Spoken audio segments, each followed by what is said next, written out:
In the annals of human history, few rulers have left a legacy so stained with depravity as Tiberius Caesar Augustus, the second emperor of Rome. What began as the reign of a disciplined military commander descended into a nightmare of perversion that would shock even the most debauched of his contemporaries. The stories that emerged from his self-imposed exile on the island of Capri paint a portrait so disturbing that historians still debate whether they could possibly be true.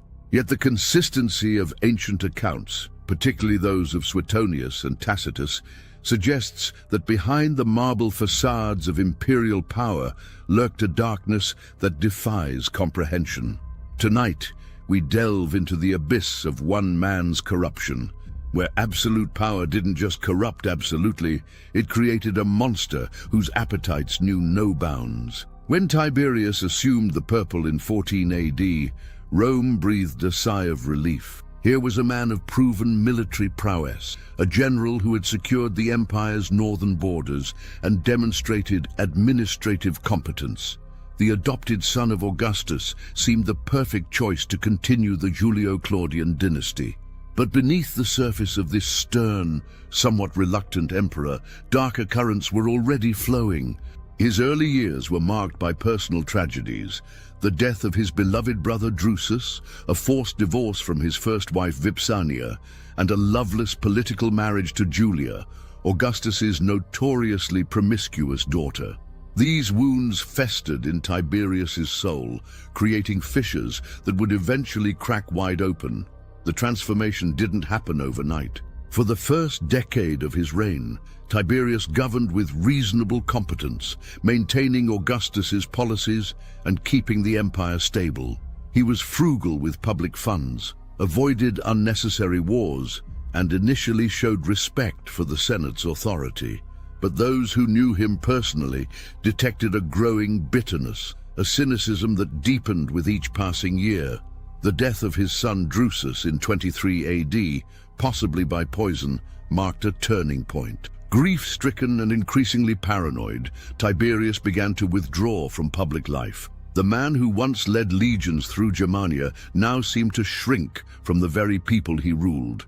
It was in 26 AD that Tiberius made the decision that would forever tarnish his name. Leaving Rome behind, he retreated to the island of Capri, off the coast of Naples. Officially, he sought respite from the pressures of governance. In reality, he was constructing a private kingdom where his darkest fantasies could run free. The island, with its dramatic cliffs and isolated location, became the perfect stage for horrors that would make even hardened Romans blanch. 12 villas were constructed across Capri, each one a monument to excess, and each hiding secrets that servants whispered about in terror. The Senate continued to function in Rome, but real power now emanated from this island fortress. Tiberius ruled through fear and correspondence, his letters carrying death sentences and his silence often proving just as fatal. Those who visited Capri returned with haunted eyes, if they returned at all. The emperor surrounded himself with astrologers, particularly the sinister Thrasyllus, who fed his paranoia with predictions of treachery. Every senator became a potential enemy, every whispered conversation a possible conspiracy. The empire was now governed by a recluse whose main communications with the outside world were orders for execution. What truly set Tiberius apart from other tyrannical rulers wasn't just his cruelty. It was the perverted creativity with which he pursued his pleasures. Ancient sources describe scenes that challenged the boundaries of human depravity. The emperor's sexual appetites had twisted into something monstrous, focusing particularly on the innocent and defenseless. Children, both boys and girls, were brought to Capri under various pretexts, never to leave unchanged. Some were trained as minnows, a term that still makes historians uncomfortable, taught to swim between the emperor's legs in his pool, nibbling and caressing him in grotesque aquatic games. The poolside activities were merely the beginning. Suetonius, writing decades later but with access to imperial archives and eyewitness accounts, describes elaborate theatrical performances of a sexual nature. Young people were forced to engage in intercourse, while Tiberius watched, often in groups of 3, which he called chains. The emperor collected erotic art and literature from across the empire, particularly from the east, using them as instruction manuals for new forms of debauchery. His bedchambers were decorated with the most explicit images, creating an atmosphere of constant sexual stimulation. Even hardened courtiers found themselves shocked by the emperor's innovations in perversion. Perhaps most disturbing were the spintriae, young sex slaves specially trained in particular acts. These children, taken from their families or sold by desperate parents, were educated in nothing but the arts of pleasure. They lived in the villas of Capri, their entire existence devoted to satisfying the emperor's increasingly bizarre demands. Some were taught to perform acts so specific and unusual that Latin lacked words to describe them. The term spintriae itself became so associated with unspeakable acts that it was rarely used in polite Roman society thereafter. These children had no future beyond Tiberius's pleasure. Many didn't survive their service, and those who did were often murdered to ensure their silence. The corruption spread beyond Tiberius himself. To maintain his lifestyle, the emperor needed accomplices, and he found them among the ambitious and equally depraved. Young nobles seeking favor would offer their own siblings or children to the emperor. Others became procurers, scouring the empire for fresh victims to feed Tiberius's appetites. An entire economy of exploitation developed around the imperial court, with human flesh as its currency. Officials who showed reluctance or moral qualms found themselves accused of treason, their property confiscated, and their families destroyed. In this way, Tiberius created a system where participation in his perversions became a survival mechanism. The stories that emerged from Capri grew more horrific with each telling. There were tales of infants still nursing being sexually abused, of noble virgins forced to surrender their innocence in religious ceremonies perverted for the emperor's pleasure. One particularly chilling account describes how Tiberius would have young victims thrown from the cliffs of Capri after he had finished with them, with soldiers stationed below to ensure none survived the fall. Whether every detail is accurate matters less than the fact that Romans believed their emperor capable of such acts. The very existence of these stories speaks to the terror Tiberius inspired. Beyond the sexual depravity lay a broader sadism that permeated every aspect of Tiberius's rule. The emperor delighted in psychological torture, often granting reprieves to condemned prisoners only to execute them days later.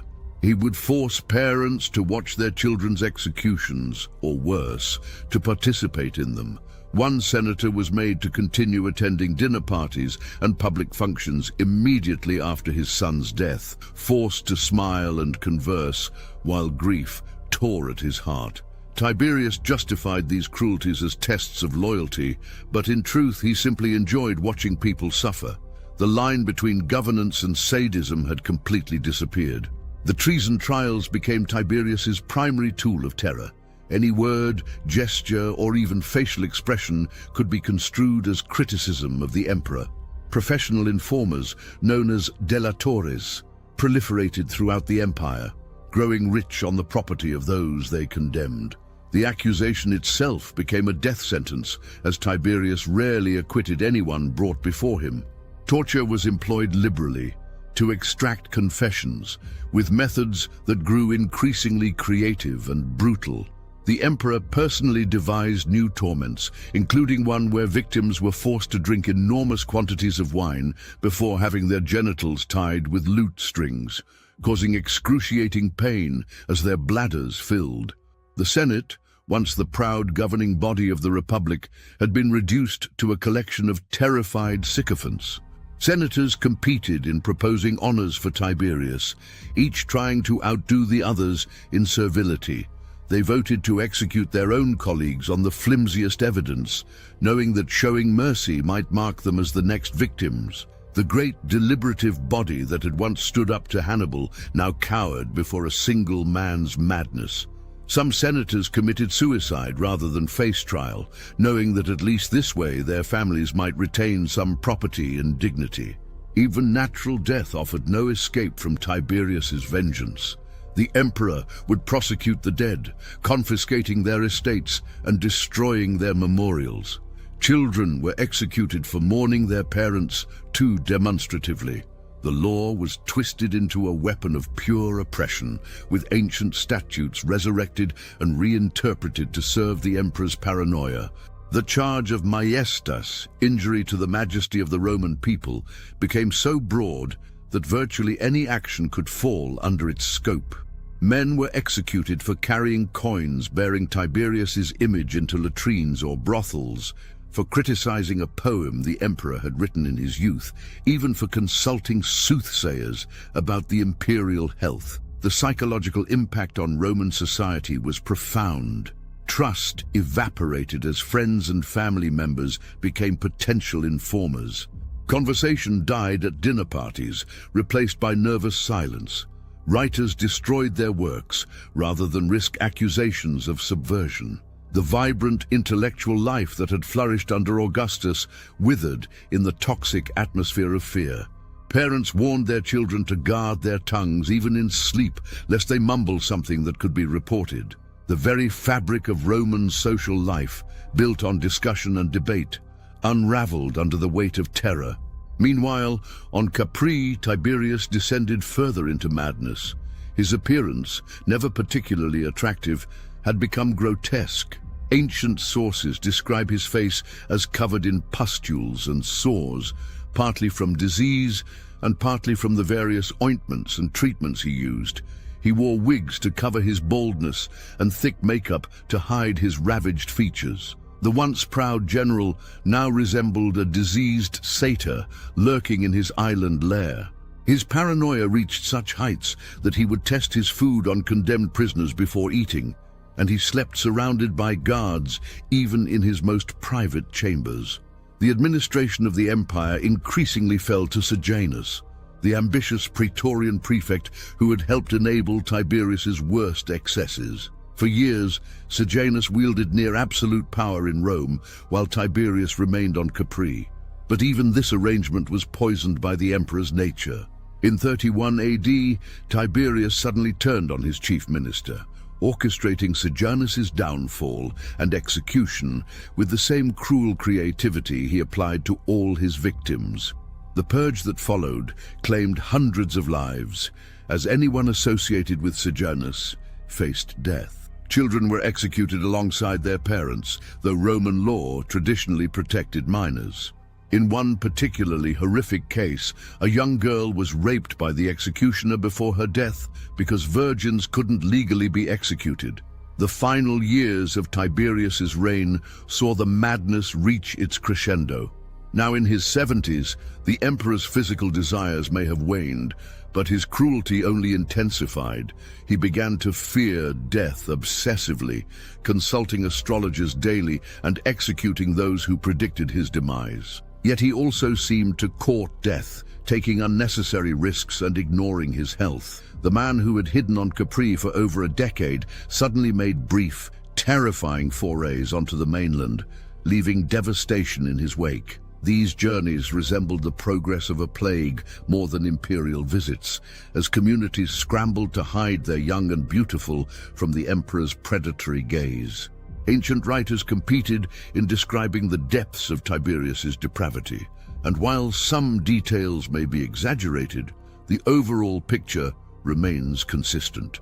Tacitus, generally considered the most reliable historian of the period, wrote with barely controlled disgust about scenes he could hardly bring himself to describe, even allowing for political bias and the tendency of Roman historians to blacken the reputations of bad emperors. The sheer volume and consistency of the accounts suggest a reign of genuine horror.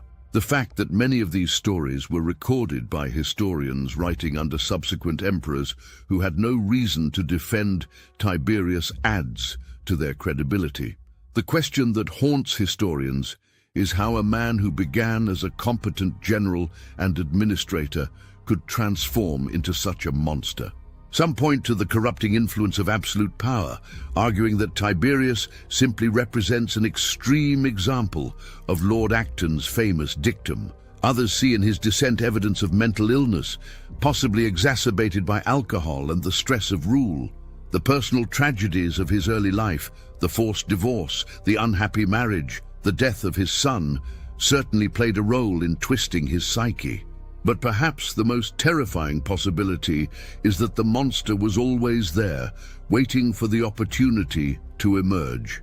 Modern psychological analysis might diagnose Tiberius with a cocktail of disorders: sadistic personality disorder, paranoid schizophrenia, sexual sadism disorder.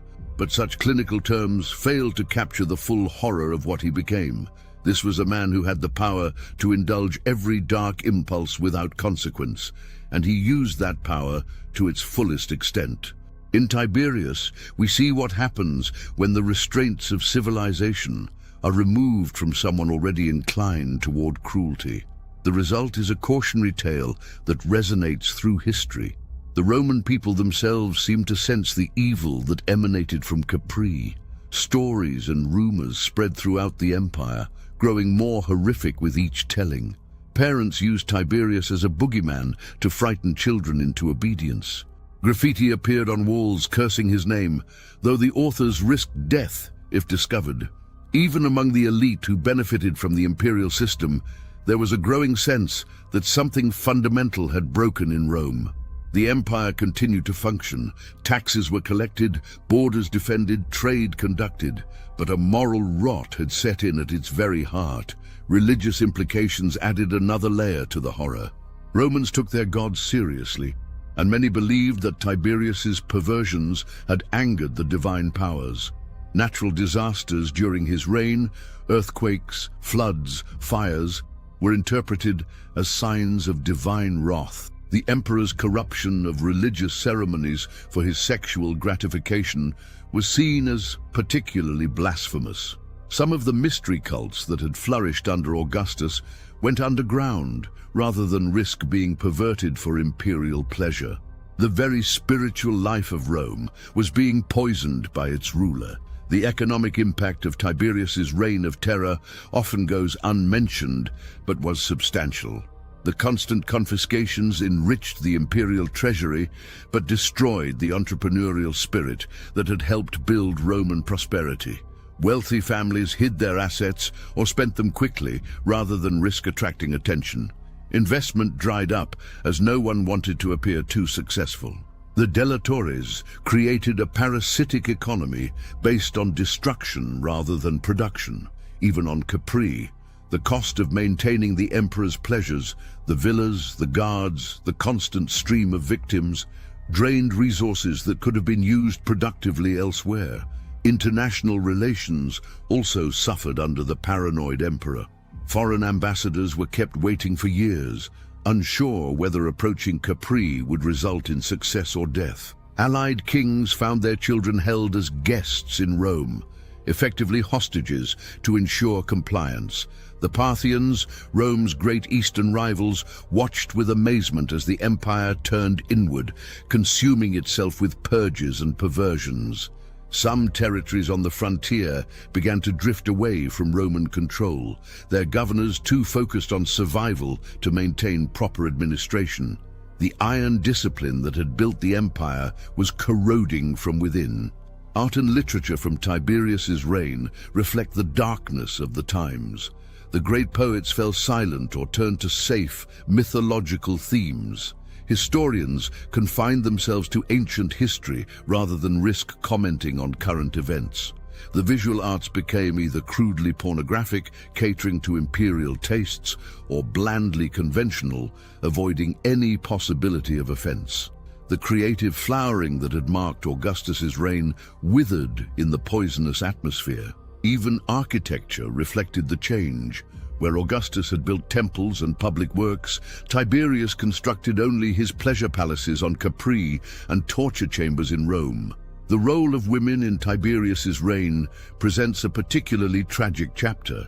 Beyond the countless female victims of his sexual predations, women of the noble class found themselves in impossible positions. Mothers were forced to offer their daughters to the emperor or face destruction. Wives of condemned men were often executed or enslaved, their children scattered.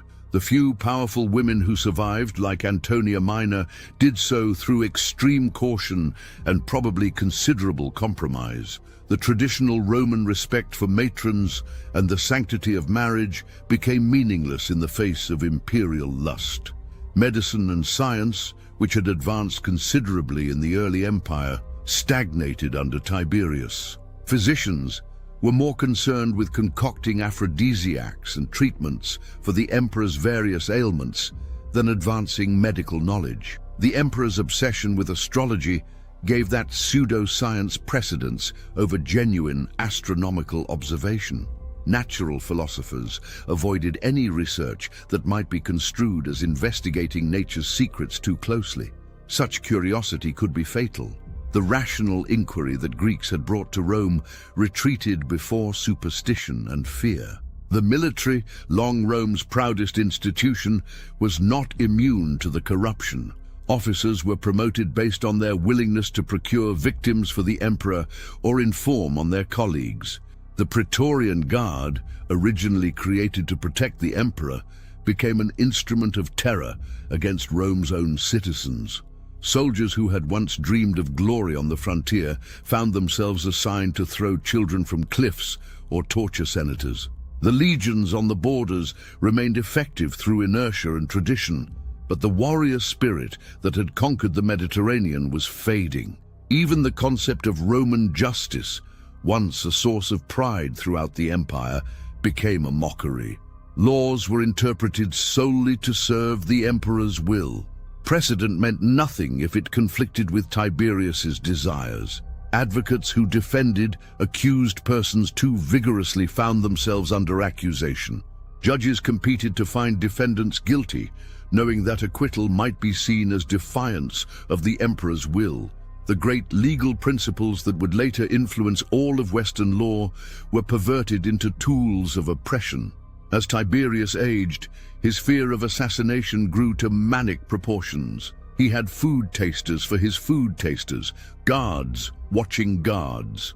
The astrologer Thrasyllus remained constantly at his side, reading omens in everything from bird flights to cloud formations. Yet ironically, the emperor's actual death would come not from conspiracy but from natural causes, or perhaps, as some whispered, from the gentle assistance of his successor. The man who had lived in terror of death for so long finally faced it alone, abandoned even by his perversions. The immediate aftermath of Tiberius's death on March 16th, 37th AD, revealed the depths of hatred he had inspired. When news reached Rome, the people erupted in celebration. "To the Tiber with Tiberius!" they shouted, demanding that his body be thrown into the river like a common criminal. The Senate, freed from terror, initially refused to deify him as they had Augustus. Only the intervention of his successor Caligula ensured that Tiberius received the funeral rites due an emperor. But even these were perfunctory, lacking the genuine mourning that had marked Augustus's death. The historical debate over Tiberius continues to this day. Some revisionist historians argue that the ancient sources exaggerated his crimes, that Tacitus and Suetonius were biased by their own political agendas. They point to the empire's continued stability and prosperity during his reign as evidence that the administrative apparatus functioned well despite the emperor's personal failings. These arguments have some merit. The empire did continue to function, and some of the more extreme stories may indeed be exaggerations. But the sheer volume of testimony, the consistency of the accounts, and the genuine terror reflected in contemporary documents suggest that even if some details were embellished, the essential horror was real. The psychological impact of Tiberius's reign extended far beyond his death. Romans had learned that their emperor could be a monster, that the principate established by Augustus could produce not just bad rulers, but actively evil ones. This knowledge poisoned the relationship between ruler and ruled for generations. Future emperors would be viewed with suspicion, their every act scrutinized for signs of Tiberian tendencies. The Senate never recovered its dignity or independence, having been too thoroughly broken. The precedents set during those dark years, the use of treason trials, the employment of informers, the confusion of private vice with public policy, would be revived by subsequent bad emperors. For the victims of Tiberius, there was no posthumous justice. The children abused on Capri, the senators tortured in Rome, the families destroyed by false accusations. Their suffering went unrecorded, except as statistics in the chronicles of tyranny. We know that thousands died during the Reign of Terror, but each number represents a human being whose life was cut short by imperial madness. The Spintriae simply disappeared from history, their fate unknown but easily imagined. The moral wound inflicted on Roman society took generations to heal, if it ever fully healed at all. The physical legacy of Tiberius's reign proved equally tainted. The villas on Capri stood empty for years, shunned as cursed places. Later, emperors occasionally visited the island but never stayed long, as if the very stones retained some contamination from what had occurred there. The torture chambers in Rome were eventually dismantled, but the sites remained infamous. Archaeological excavations on Capri have found evidence of the extensive building projects, but mercifully, no direct confirmation of the horrors described in ancient sources. Perhaps some secrets are better left buried. Modern dictators have often been compared to Tiberius, though few have matched his combination of political power and personal depravity. The 20th century produced its share of monsters, but they typically focused on political terror rather than sexual predation, or kept their personal vices separate from their public crimes. Tiberius remains almost unique in history for the way he fused governance with perversion, making the satisfaction of his twisted desires an actual function of the state. In this sense, he represents a singular warning about the depths to which human nature can sink when all restraints are removed. The question of why Romans tolerated such a monster for 23 years has no easy answer. Fear certainly played the primary role. The terror was real, and resistance meant death. But there was also the problem of precedent. Romans had accepted the Principate under Augustus because it brought peace and prosperity after decades of civil war. Once they had traded freedom for security, it became difficult to reverse course. The Senate had voluntarily surrendered much of its power. Reclaiming it would have required a courage that terror had crushed. Individual acts of resistance occurred, but never coalesced into organized opposition. Cultural factors also played a role in enabling Tiberius's excesses. Roman society, despite its civilized veneer, had always contained elements of brutality. Gladiatorial games, slavery, the exposure of unwanted infants, all these were accepted parts of Roman life. The emperor's perversions were extreme even by Roman standards, but they existed on a continuum with accepted practices, rather than representing something entirely alien. This made it easier for people to rationalize or ignore what was happening, to tell themselves that it was just an extreme version of normal Roman behavior. The role of the enablers deserves special condemnation. Tiberius could not have maintained his reign of terror alone. He needed procurers to find victims, guards to enforce his will, informers to feed his paranoia, and courtiers to normalize his behavior. Each of these individuals made a choice to participate in evil for personal gain. Some undoubtedly told themselves they had no choice, that refusal meant death, but others actively profited from the system, building careers on the suffering of innocents. These secondary monsters often escaped punishment after Tiberius's death, melting back into society with their ill-gotten gain. The international ramifications of Tiberius's reign extended beyond Rome's borders. Allied kingdoms watched in horror as the leader of the civilized world descended into depravity. Some barbarian tribes, previously awed by Roman might and civilization, began to question whether the empire represented a superior culture or merely organized brutality. The moral authority that Rome had claimed as the bringer of law and order to the world was severely undermined. Future Roman expansion would face increased resistance from peoples who had heard the stories from Capri and wondered what kind of civilization they were being asked to join. Religious and philosophical movements that emerged or grew during this period often reflected a search for meaning in the face of such evil. Stoicism, with its emphasis on inner virtue, regardless of external circumstances, offered comfort to those living under tyranny. Eastern mystery religions promising salvation in the afterlife attracted followers who had lost hope for justice in this world. The ground was being prepared for new spiritual movements that would eventually challenge the entire basis of Roman society. In a sense, Tiberius's evil helped create the conditions for Rome's eventual spiritual transformation. The literary legacy of Tiberius's reign is found not in what was written, but in what was not. The silence of contemporary writers speaks volumes about the climate of fear. When historians finally felt safe to record events, decades had passed, and they relied on secret memoirs, whispered stories, and official records that had survived the purges. This gap in contemporary documentation means we will never know the full extent of what occurred.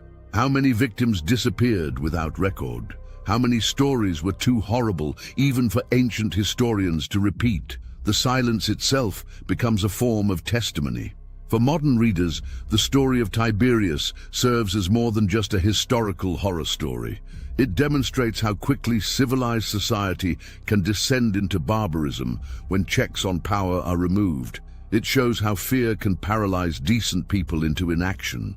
It reveals how evil systems perpetuate themselves by corrupting everyone they touch. Most disturbingly, it suggests that the capacity for such evil exists not in some separate category of inhuman monsters, but in human nature itself, waiting for the right conditions to emerge. The death of Tiberius brought immediate relief, but no real resolution. His successor, Caligula, would prove that imperial madness was not unique to one man. The structural problems that had allowed Tiberius to transform the Principate into a terror state remained unchanged. Rome had created a system where one man's character determined the fate of millions, and that system would continue to produce monsters alongside occasional good emperors. The best that could be said was that future tyrants rarely matched Tiberius's particular combination of administrative competence and personal depravity. Archaeological evidence provides frustratingly little confirmation or refutation of the ancient accounts. Capri's villas have yielded artwork and architecture consistent with luxury and excess, but nothing that definitively proves the specific horrors described. This absence of physical evidence has allowed some to argue that the stories were exaggerated. But absence of evidence is not evidence of absence, and it's worth noting that Tiberius would have had both the means and motive to ensure that physical evidence of his worst crimes was destroyed. The victims thrown from cliffs left no archaeological trace. The medical and psychological aspects of Tiberius's behavior continue to fascinate researchers. Some have suggested that his facial disfigurement and skin conditions might have resulted from sexually transmitted diseases, creating a vicious cycle where physical decay fueled psychological deterioration. Others point to possible lead poisoning from Roman water pipes and wine vessels, which could have contributed to mental instability. But while these factors might have exacerbated his condition, they cannot excuse or fully explain the deliberate cruelty and systematic perversion that characterized his reign. The economic historians note an interesting paradox. Despite the terror and corruption, the Roman economy remained relatively stable during Tiberius's reign. Trade continued, taxes were collected efficiently, and infrastructure was maintained. This disconnect between political horror and economic continuity suggests how large and complex systems can continue functioning even under monstrous leadership. It also raises uncomfortable questions about complicity. How many merchants, tax collectors, and administrators simply continued their daily work while horrors unfolded around them? The gender dynamics of Tiberius's crimes deserve special attention. While he victimized both males and females, the particular vulnerability of women and children in Roman society made them especially easy targets. The legal system offered them little protection, and social norms that might have provided some shield were meaningless to an emperor above all law. The stories of mothers forced to watch their children's abuse, of virgin priestesses violated, of noble women reduced to sexual slavery, represent a particular thread of horror that runs through all accounts of the reign. Comparative history offers few parallels to Tiberius. While many rulers have been cruel and many have been debauched, few have so thoroughly fused the two. Nero would later achieve infamy for his excesses, but his were more theatrical than systematically sadistic. Caligula's brief reign included similar perversions, but lacked Tiberius's cold calculation. In the galleries of historical monsters, Tiberius occupies a unique niche, the competent administrator who used the machinery of state to facilitate personal depravity on an imperial scale. The propaganda value of Tiberius's evil for subsequent emperors should not be overlooked. By comparison to Tiberius, even mediocre successors could appear benevolent. The Senate and people had been so traumatized that they would accept almost anything that wasn't active torture. This lowering of expectations helped stabilize the imperial system. After experiencing the worst, Romans were grateful for mere neglect rather than demanding good governance. Tiberius had inadvertently performed a service for future emperors by setting the bar for monstrosity so high. The philosophical implications of Tiberius's reign troubled Roman thinkers for generations. If the gods were just, how could they allow such evil to flourish for so long? If virtue was rewarded and vice punished, why did the virtuous suffer while the vicious prospered? These questions undermined traditional Roman religion and ethics, contributing to a spiritual crisis that would eventually lead many to seek answers in new faiths. The problem of evil, crystallized in the person of Tiberius, became a central challenge to Roman thought. For those who lived through the reign, the psychological scars lasted a lifetime. Senators who had condemned friends to save themselves carried guilt that no amount of rationalization could erase. Parents who had failed to protect their children from imperial predation lived with unbearable memories. Even those who had merely stayed silent bore the weight of complicity. The generation that survived Tiberius was marked by what they had endured, seen, or failed to prevent. Their damaged psyches would influence Roman society for decades to come. The artistic representations of Tiberius from his lifetime show a fascinating progression. Early sculptures and coins depict a stern but dignified ruler. Later images, when they exist at all, show increasing attempts to idealize or mask reality. The contrast between official art and written descriptions creates a disturbing dissonance. We see in marble the face of traditional Roman authority while reading in texts about a monster. This gap between image and reality speaks to the fundamental deception at the heart of Tiberius's reign, the maintenance of imperial dignity while engaging in unspeakable depravity. Modern tourism to Capri presents an ethical dilemma. The island's natural beauty attracts millions of visitors annually, but few tour guides dwell on its darkest history. The sites of the imperial villas are presented as archaeological curiosities rather than crime scenes. This sanitization of history, while understandable from a commercial perspective, risks forgetting the real human suffering that occurred in these places. Every stunning view from Capri's cliffs is also a potential murder scene. The island's beauty remains forever tainted by its history. The legal precedent set during Tiberius's reign had long-lasting consequences. The expansion of treason law, to cover virtually any act or word, created a template for judicial oppression that future tyrants would employ. The use of torture to extract confessions, the execution of children, the punishment of families for individual crimes, all these violations of traditional Roman justice became normalized. Even good emperors found it difficult to completely roll back these precedents once they had been established. The corruption of law proved harder to cure than the death of the corrupter. Educational practices in Rome changed as a result of Tiberius's reign.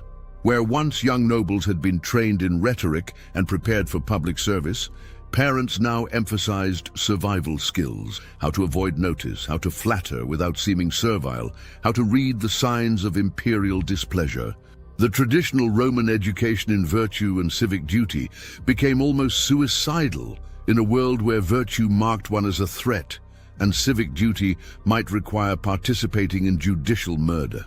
A generation grew up learning to hide their thoughts and trust no one. The international slave trade took on new dimensions during Tiberius's reign. Beyond the normal traffic in laborers and servants, there developed a specialized market in young, attractive slaves destined for Capri. Slave merchants from across the empire learned what physical types the emperor preferred and adjusted their inventory accordingly.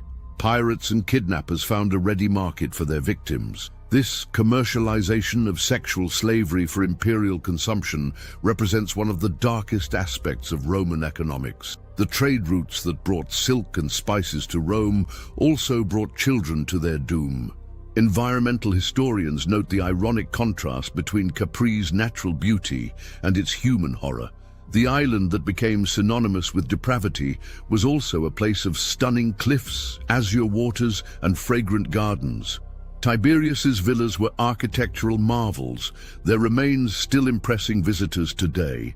This juxtaposition of beauty and evil creates a particular kind of cognitive dissonance. It reminds us that evil doesn't always manifest in obviously dark places. Sometimes it flourishes in paradise, making the corruption all the more profound. The role of astrology in enabling Tiberius's paranoia deserves examination. Thrasyllus and other court astrologers provided pseudo-scientific justification for the emperor's fears and actions. By reading threats in the stars, they gave cosmic sanction to earthly brutality. This fusion of superstition with power created a particularly toxic combination. Senators were executed because of planetary conjunctions. Children were abused on astronomically significant dates. The perversion of knowledge into an instrument of oppression represents another dimension of Tiberius's evil. Medical professionals faced impossible ethical dilemmas during the reign. Physicians were called upon to keep torture victims alive for further interrogation, to treat the emperor's diseased body while knowing what that body did to innocents, to examine children for the emperor's pleasure. Some refused and faced the consequences. Others rationalized their participation as preventing worse suffering. The medical profession's collaboration with evil, even when coerced, left lasting ethical scars. It raised questions about professional obligations in the face of systematic evil that remain relevant today. The demographic impact of Tiberius's reign, while difficult to quantify, was significant. Beyond the direct victims of execution and abuse, there were the families destroyed, the children never born because their potential parents were killed, the bloodlines ended. The Roman nobility, already a relatively small group, was particularly decimated. Entire family networks disappeared. The genetic and cultural loss to Rome was incalculable. Some historians argue that the degradation of the Roman elite under Tiberius contributed to the empire's eventual decline by destroying the class that had traditionally provided leadership. Literary criticism of works from this period reveals the impact of censorship and fear. Writers developed elaborate codes and allegories to express dangerous thoughts. Historical parallels were drawn so subtly that only initiates could understand the real meaning. This forced subtlety actually enriched Latin literature in some ways, as authors became masters of implication and indirection, but it also meant that much was lost. How many works were destroyed by authors too fearful to preserve them? How many thoughts were never written at all? The silence in the historical record speaks as loudly as what was recorded. The architectural legacy of Tiberius consists primarily of the Capri villas, engineering marvels that required enormous resources to construct on such difficult terrain. The technical achievement stands in stark contrast to the moral degradation they housed.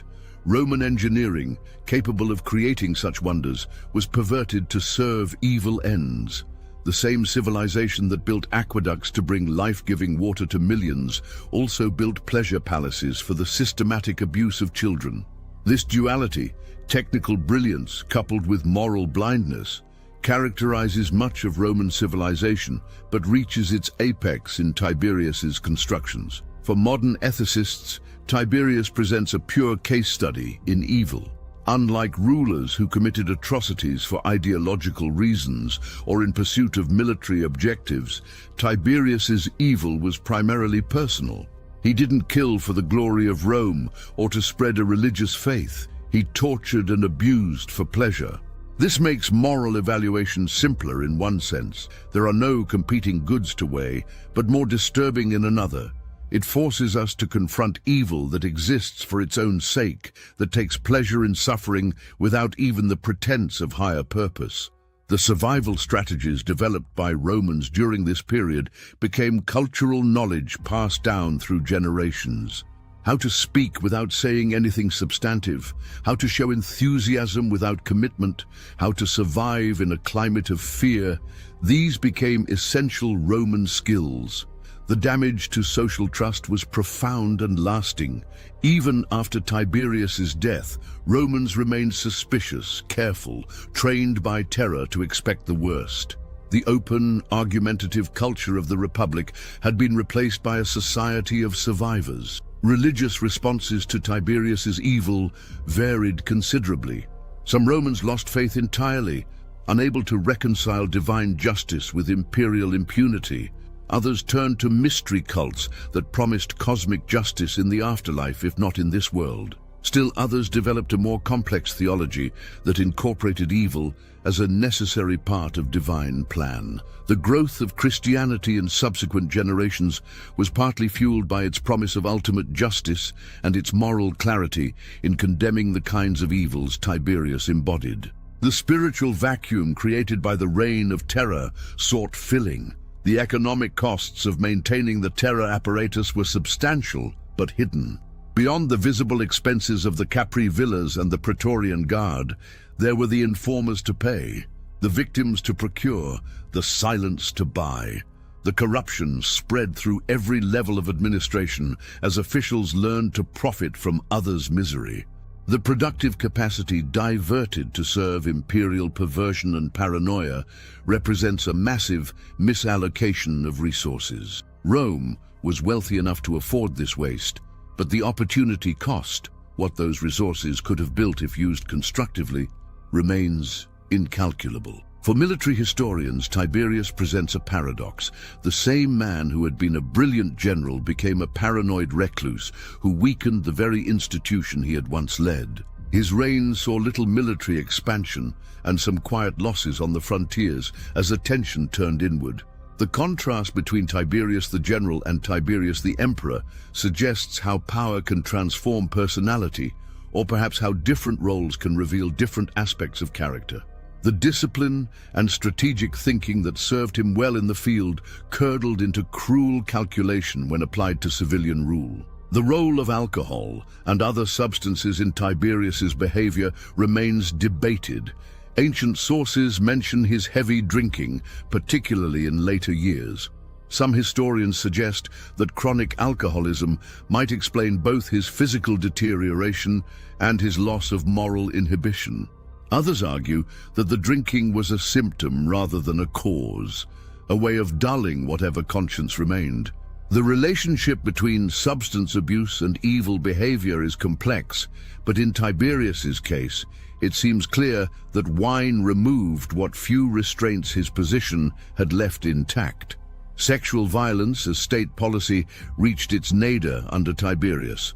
While rape had always been a tool of war and domination, Tiberius institutionalized it as a peacetime practice.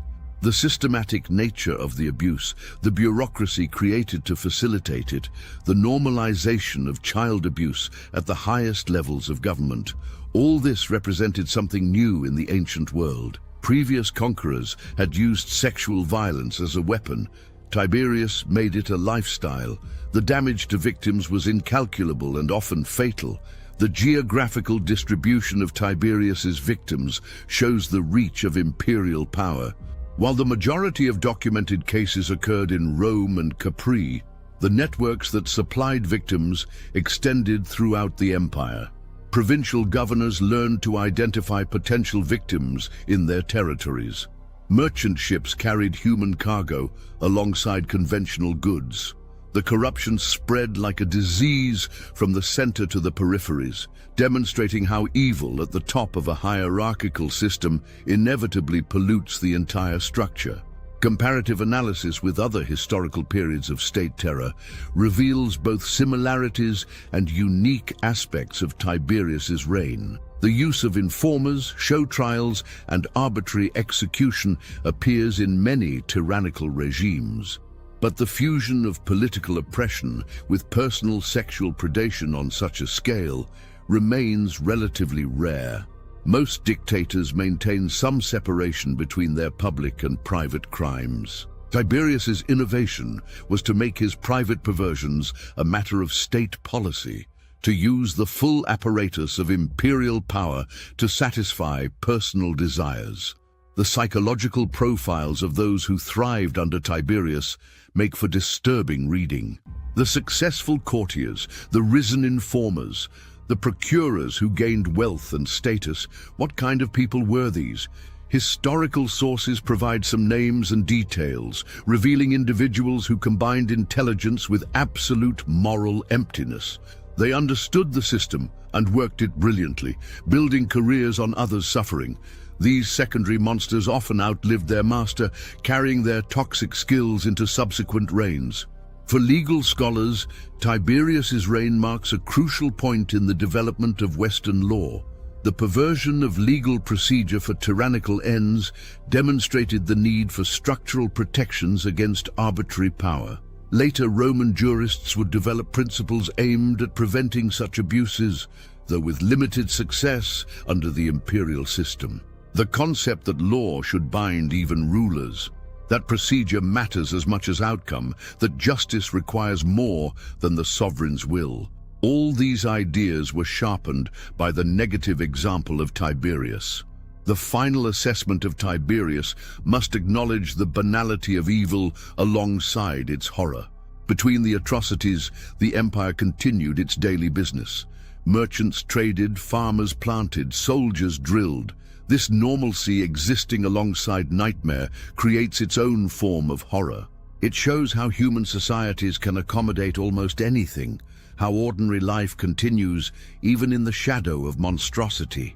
The victims on Capri could probably hear fishermen singing as they worked, oblivious or indifferent to the screams from the villas above. As we conclude this examination of one of history's darkest chapters, we're left with questions that transcend the historical specifics. How does a human being become capable of such evil? What systems enable and amplify individual depravity?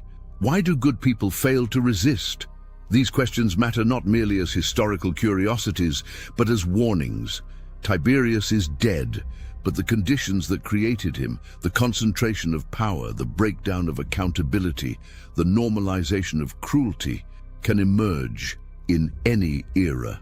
The island of Capri stands today as one of Italy's most beautiful tourist destinations. Visitors admire the same views that Tiberius saw, walk paths he might have walked.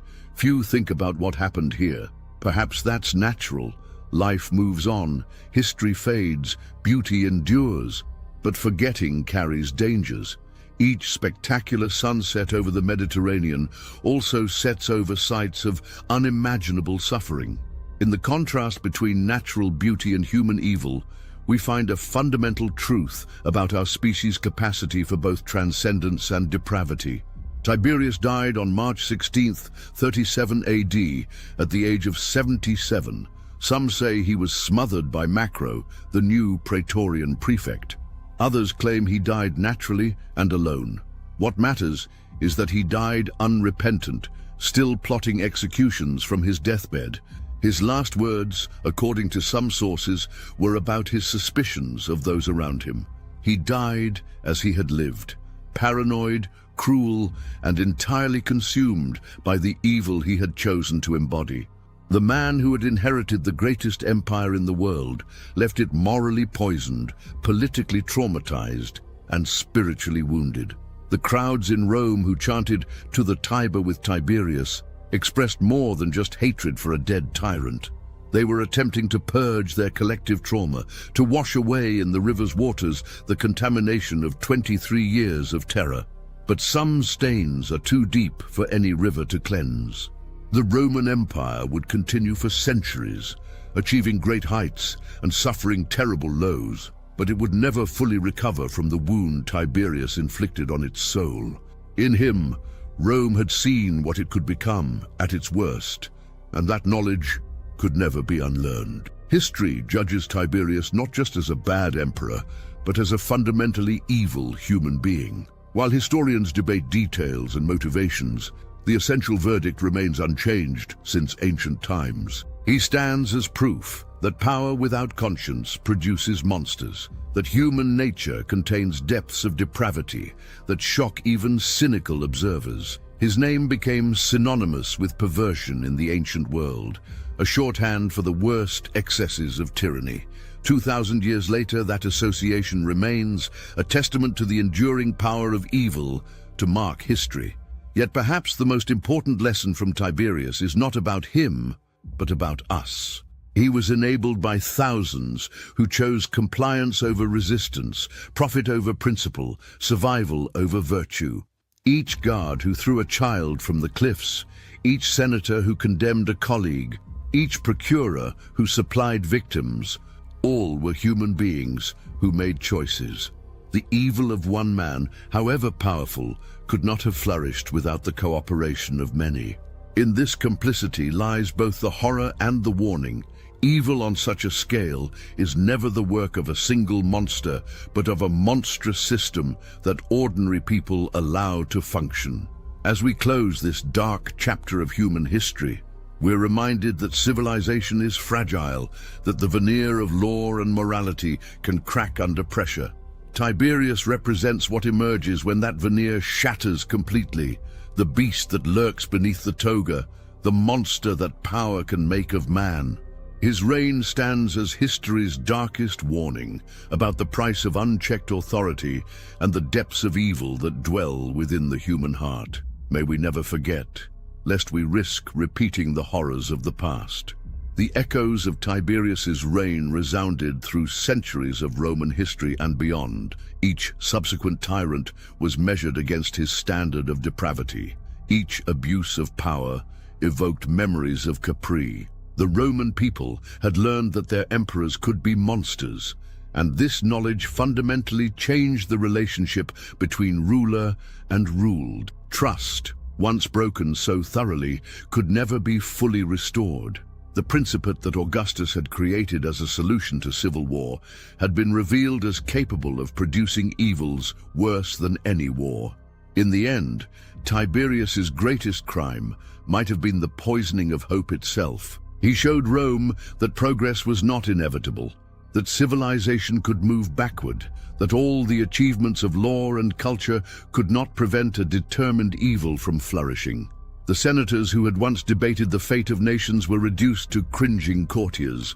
The soldiers who had conquered the world became facilitators of perversion. The law that had been Rome's gift to humanity became an instrument of oppression. In Tiberius, we see not just the failure of one man, but the vulnerability of all human institutions to corruption by evil. Yet even in this darkest of stories, we find reasons for hope. Tiberius died. His evil, however powerful, was not immortal. The Roman Empire survived and would produce good emperors as well as bad. Human dignity, though brutalized, was not destroyed. Writers like Tacitus and Suetonius ensured that the truth would be remembered, that the victims would not be entirely forgotten. In the very act of recording these horrors, they performed an act of resistance, ensuring that future generations would know what had happened and could work to prevent its repetition. The story of Tiberius reminds us that the price of civilization is eternal vigilance against the darkness within ourselves and our societies. It shows us that power must be checked, that law must bind all equally, that the vulnerable must be protected from the powerful.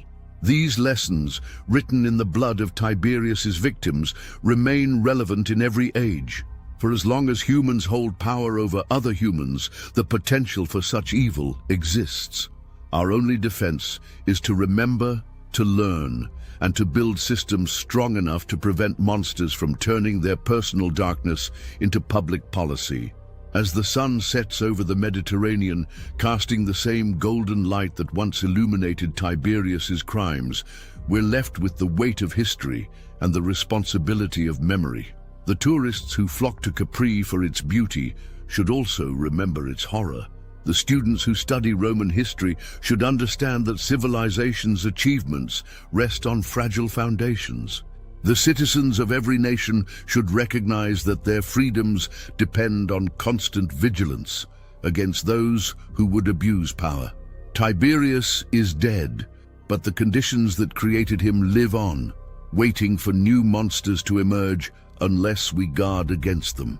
In the final analysis, Tiberius stands as history's starkest warning about the human capacity for evil. His reign demonstrates that depravity has no limits when power removes all constraints. But it also shows that evil, however powerful, ultimately fails. Tiberius died despised and alone, his name cursed, his memory reviled. The empire he corrupted outlasted him by centuries. The human spirit he tried to break ultimately endured. In this tension between human evil and human resilience lies both the horror and the hope of history. We must remember the horror to maintain the hope.